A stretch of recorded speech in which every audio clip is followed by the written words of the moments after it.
Okay, so one of the first problems that I ran into when doing blended learning or virtual learning in a digital classroom was how to take attendance.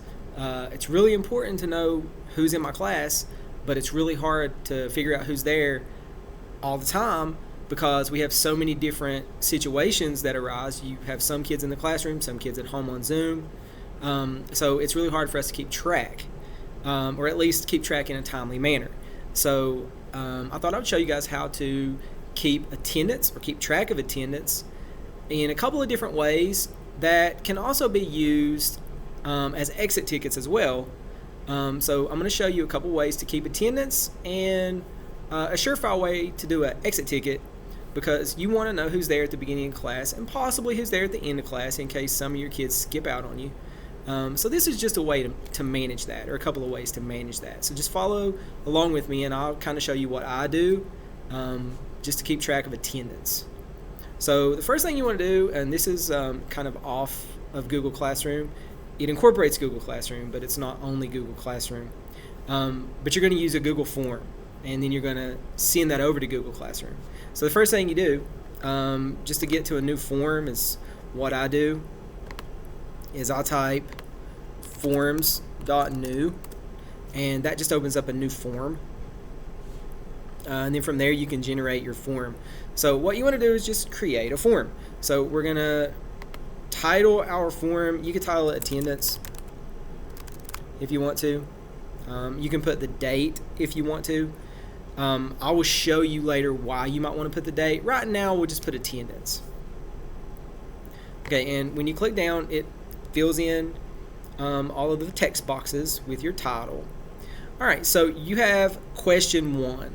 So the first thing you want to do is you want to type in question 1, and I always like to put what is your name or something like that. What is your name? Okay, that's a short answer question, and notice this toggle switch here. You want to make that required. All right, and that's short answer text, and then you want to give them another option for a question. Maybe ask, what time did you arrive? If you think you can believe them on that, then keep it that way. Make that required, and notice it sets up a time situation for them, so they're able to actually input a time variable, which is really cool. And if you wanted to, you could even ask them some thought questions for the day. Are you prepared with your homework?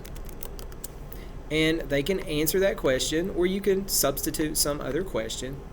Make that multiple choice, yes, no. Okay, so you got a couple different ways to incorporate some information here. Short answer, a time variable, and then a multiple choice variable. So the form is very flexible, and this will help you keep attendance because you're able to set it up so that you can get the results.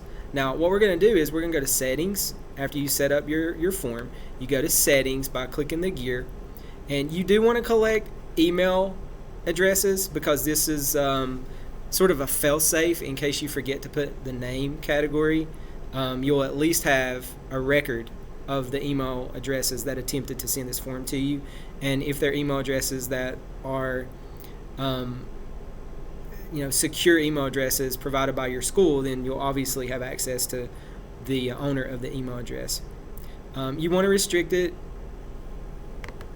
to users in your school or your district. You can click that or not click it. It doesn't matter. It'll still come back to you the same way. But what is important is you don't want to click this. You do not want to check this box off. It says limit to 1 response. You want to make sure that is unchecked, because if you limit it to 1 response, you can only use this form 1 time.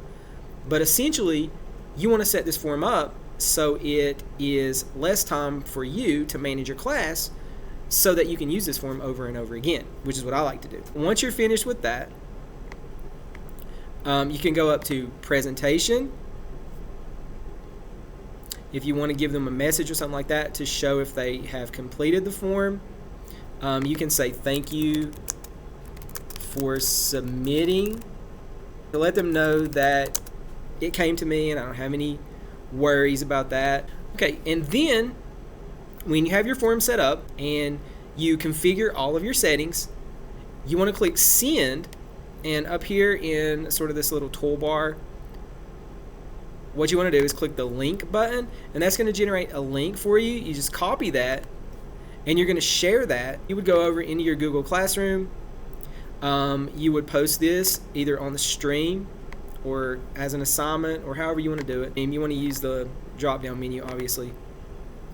So you just click paste. Your link is there for your students to click on, and what they do is they click on that link and it takes them directly to your form. So let's see what it looks like. So when I click this, my form comes up. Students are able to access it. They say your name is, what time did you arrive, and then you're able to select a time. Now obviously it's going to timestamp this, so really this is just kind of a truth mechanism to see if they really did arrive on time and they're really telling you the truth. So you could put 9 o'clock a.m. Are you prepared with your homework? No, I forgot to do it last night. And then you click submit. And what that does is that sends the form directly to you as the teacher, so that if you go back and you look at your form, you'll be able to see who all attended your class. How you do that is you have to access your form. So you don't want to go back to your Google Classroom and click on your form page, because that's going to be a student view. You want to go to your Google Drive. You can do that from clicking your waffles, however you might know to access these things. A shortcut is that you type forms.google.com, and that will bring up, just like classroom.google.com, it brings up all of your forms. So the most recent form that we dealt with was the one that we just created. So it should be the one that pops up in our recents, and it's called attendance. When you click on that, you're going to see the editing portion of it, which is your portion as the teacher, so that you can edit all the settings. What you want to do is notice on the responses tab, I have one response. That was the response I just sent. So it's going to tell me in sort of a graphical analysis view. And if you get an individual view, you can do questions or individuals. So right here, it actually tells me the real time that the student submitted this response. So again, you can test them if you want to. You don't have to put that feature in there, but you can. But what I really wanted to show you was this feature here. This is your Google Sheets. So you're going to click this and you're going to create a new spreadsheet. What that does, it allows you to keep a record that you can print out of all of your attendance. So no longer do you have to keep track of them by marking them down in a book or anything like that, but you can keep a sort of a data folder of students that attended your class. So when you click on this and you click create, it's going to bring up a spreadsheet. Okay, so what we have is your timestamp feature over here, the email address of your student and the student's name, answer to the question about the time they arrived, and you can verify that with the timestamp. And then, are you prepared for homework? So it gives you all that information. Now you can sort this information however you want to. For example, if you wanted them to be in alphabetical order, or if you wanted them to be by class. Obviously, you're going to post this in Google Classroom. You might want to put a class name on there, so first, second, third, whatever. So when you go to sort them, you can do it in alphabetical order, or you can do it in greatest to least, so that it shows maybe your first period, all of the students who signed in your first period, all of the students who signed in just your second period. So you can sort them a little bit better. And what you can do is you can save this information. You just file, download, and you can download a PDF document, or even if you wanted to have it in Microsoft Excel, you can. But I just like to download PDF documents, download it, give it a file name, export it. Okay, so another option that I have, instead of just having students fill this same form out every day and using the same spreadsheet, which would just fill in every block here and you get a long spreadsheet, I can separate it by day simply by going in. Notice your more menu here with these three little dots. If you click on that, you can make a copy, and what you can do is you can change the date of your actual form. So let's say I want to do tomorrow's attendance, 2/24/21, and then I can just change that to attendance. And now what that's going to do,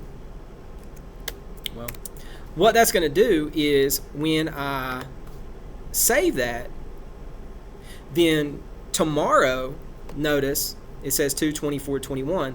When I post this, what I want to take place is, instead of using my form that just says attendance, the one I created yesterday, I want to only use the one that lives in my Google Drive now, in my forms, that has the date stamped on it, 2/24/21, and I want to post that link. So I go back up here to send, and I go to my link, and now this is the new link that I want to post. So the new link that I want to post is going to be married with the new sheet that I create. So no longer will you get information from yesterday's form, because that form's a different form now. You will get information from the new form that you created by making a copy and changing the date. So what happens is, when you save it to Google Classroom, in this way, when you click copy, you simply go back to Google Classroom, and now you're just going to create a new link. So you put your new link down and you paste that in, add your link, and still this is attendance. Okay, now you can post this right away. Of course, students are going to be able to go in and say they're here prematurely. So what can you do in that way? You can come down, and instead of posting it, you can schedule it.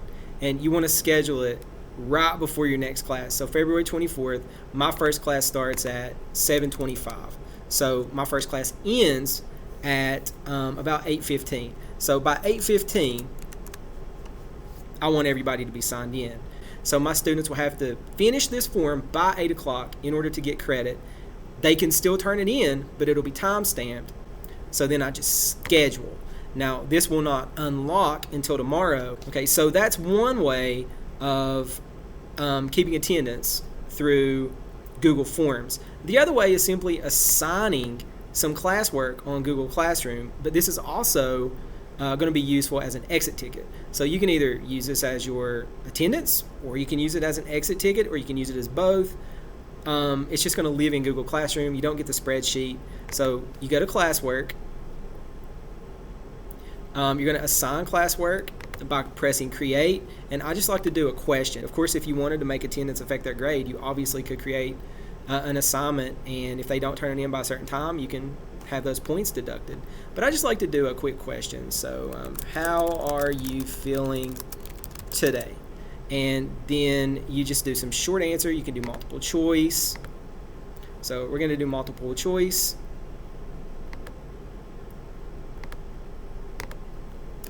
I feel good. I feel okay.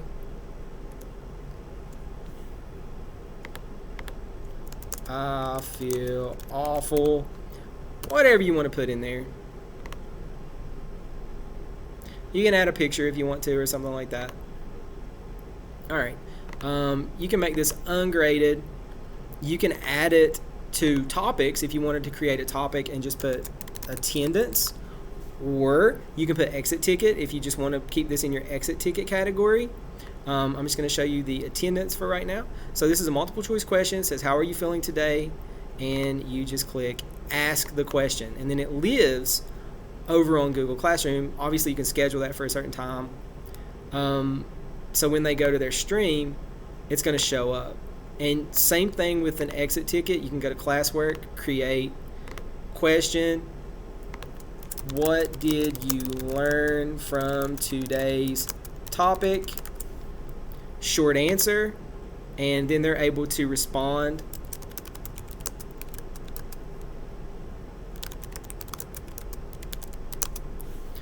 And then you just click ungraded, or if you want to give them 10 points or something like that, you can. Set a due date. I want this to due at the end of today's class, so there's my day. And then there's my time. Let's say I want it due by 10 o'clock, by the end of class. 10 o'clock. Okay, so it's due by 10 o'clock a.m. and I want to put it not under attendance, but this time I want to put it under exit tickets, so that I know where my exit tickets live. You can make students able to answer each other's questions, or you can toggle those off or uncheck the boxes so that they can't and only you can respond. I'm just going to ask that question now, and obviously you can see that it lives now under exit tickets. Under my classwork, you have attendance, you have exit tickets, what did you learn for today's topic, due tomorrow. Students click on it, they respond in an answer or two. So students are able to choose one of those, and that gives you a little bit of classroom management. So I hope that this helped you in either setting up your attendance and being able to keep sort of a data file on your attendance from your day-to-day, and also helping you with classroom management as far as exit tickets are concerned. So if you like this video and you want to see more like it, just subscribe and let me know if what I'm doing is okay in the comments, and I'll try to post some more videos to help you guys out, just from what I've been learning myself. So there you go. Thanks.